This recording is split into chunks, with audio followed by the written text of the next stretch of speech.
గత ప్రభుత్వం ఏదైతే ఉందో ఈ యొక్క నెయ్యి కల్తీ ఏదైతే జరిగిందో అలా జరగపట్టే ఈ రోజు కూడా ఆ ప్రభుత్వాన్ని తనకు తానుగా కోల్పోయింది. ఎందుకంటే పురాత కాలం నుండి శ్రీవాది సన్నిలో వెంకటేశ్వర స్వామి యొక్క దానికి సంబంధించిన ఏదైతే ఉందో అక్కడ ఎలాంటి పొరపాట్లు చేసినా ఖచ్చితంగా విఫలం అనేది జరుగుతుందని మన వెంకటేశ్వర స్వామి కలియుగ దైవం నిరూపించాడు. ఆ లడ్డు కల్తీలు ఏదైతే ఉందో అప్పుడు ఆ విధంగా చేశారు కాబట్టి వాళ్ళు ఎంత పోరాడినా కూడా విఫలం అయిపోయారని ఒక మాటలో అనుకోవచ్చు. దీంతో పాటు ఎక్కడైతే విఐపీలు అయితే ఉన్నారో వాళ్ళకి ఈ యొక్క పరిపాలన వ్యవస్థ ఏదైతే ఉందో పెట్టి పోషించి ఈ శాల్వాలు కావచ్చు, ఇంకేమైనా విఐపీ మర్యాదలు కావచ్చు, ఇవన్నీ డబ్బు రూపంలో తీసుకుంటూ దాన్ని టీటీడీ దేవస్థానానికి చేరకుండా పక్కదారులు పట్టే ఏర్పాటు అనేది చేశారు.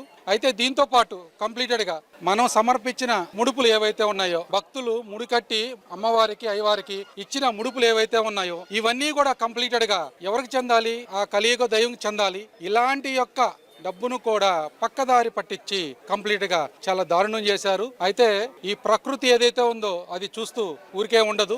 ఎవరైతే చేశారో వాళ్ళని వాస్తవంగా అయితే శిక్షించిందని మేము అందరం కూడా భావిస్తున్నాము. శిక్షించబట్టే ఈ రోజు ఒక మంచి పరిపాలన వచ్చింది. ఈ రోజు అందరూ కూడా ప్రశాంతంగా ఉంటున్నారు. ఈ రోజు తిరుపతిని కూడా ఒక మంచి పొజిషన్ లో తీసుకొని వస్తున్నారు.